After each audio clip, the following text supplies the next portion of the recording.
ہاں حنفی دودھ سے دھلے ہوئے نہیں ہیں کہ ان میں کوئی غلطی نہیں ہو سکتی, ان کے کسی کتاب میں کوئی غلطی نہیں ہو سکتی. وہ تو ہم بتاتے رہتے ہیں حنفیوں میں بدعتی بھی بہت ہیں, صوفیوں میں غلو کرنے والے بھی بہت ہیں. تو جیسے مسلمانوں میں بڑے بڑے فنڈر پڑے ہوئے ہیں, اس کا یہ مطلب نہیں ہے کہ اسلام ہی برا ہو گیا, اسلام کی غلط تشریح کرنے والے بھی بہت ہیں. تو اسی طرح حنفیوں میں گمراہ علماء بھی ہیں جو گمراہی پھیلا رہے ہیں, بدعتوں کو فروغ دے رہے ہیں اور غیر مفتہ بھی قول لوگوں کے سامنے لے کر آتے ہیں. بعض دفعہ احناف میں ایسے لوگ بھی ہیں جو اہل حدیث کی مخالفت میں غلو کرتے ہیں.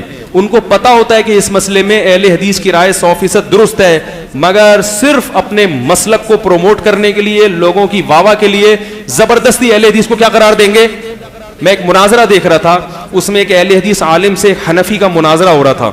اس مناظرے میں اس حنفی عالم نے ایک ثقہ تابعی کو گمراہ قرار دیا, حالانکہ وہ تابعی تمام مکاتب فکر کے نزدیک قابل احترام ہے, مگر مناظرہ جیتنے کے لیے اس ثقہ عالم پر الزامات لگائے, کیونکہ الزامات تو ہر ایک پر لگے ہوئے ہیں نا, یہ ایسا تھا, یہ ویسا تھا. میں نے کہا دیکھو یہ حنفی عالم ہے, اس نے اتنے بڑے جلیل القدر تابعی کو گمراہ فاسق قرار دے دیا, حالانکہ ان کو پتا ہے کہ یہ فاسق, لیکن چونکہ پبلک کو تو نہیں پتا ہوتا, پبلک تو بیوقوف بن گئی. پبلک کو کیا پتا ان تابعی کا محدثین کی نظر میں کیا مقام ہے. جرا تو ہر ایک کی مل جائے گی نا. آپ نے کسی کی مخالفت پہ کتاب لکھنی ہو تو کہیں سے بھی اٹھا کے جیسے امام ابو یوسف کے بارے میں انجینئر علی مرزا کا ایک کلپ ہے, بہت مغلظات ہیں. اس نے وہ جو امام ابو یوسف کے مخالف میں جو لوگوں کے اقوال ہیں وہ نقل کیے, حمایت والے نقل.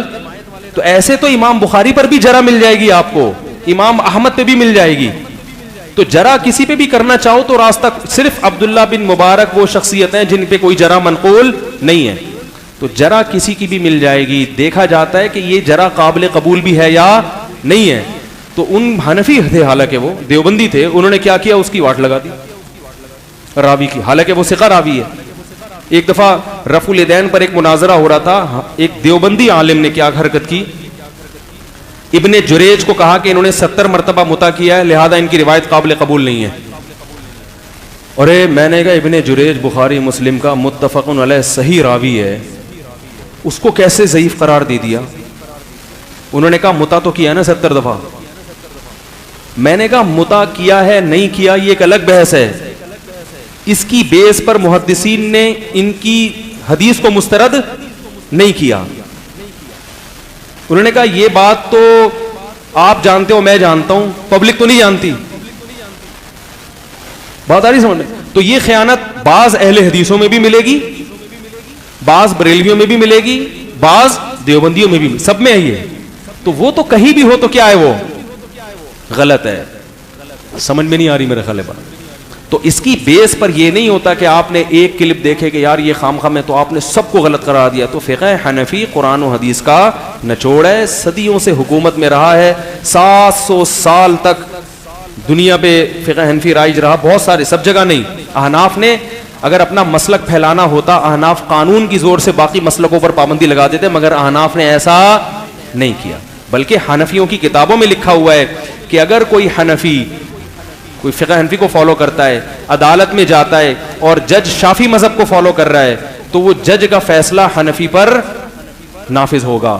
اس مسئلے میں حنفی کو اپنا فقہ چھوڑنا پڑے گا, کیونکہ جج جو فیصلہ کرتا ہے قرآن و سنت میں اس کو فالو کرنے کا اللہ نے ہمیں حکم دیا ہے, کیونکہ حکومت کی اطاعت فرض ہے نا.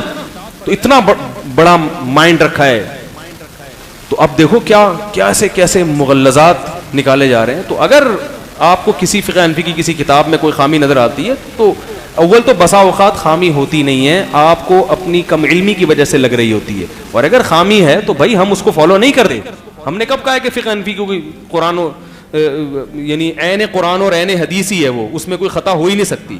قرآن و حدیث کا نچوڑ ہے, مگر وہ مجتہدین نے اجتہاد کیا ہے جو آپ کے اجتہاد سے 1000 گنا بہتر ہے, مگر خطا کا امکان بہرحال ہے. تو اگر کوئی خطا ہوگی تو ہم اس کو مانیں گے.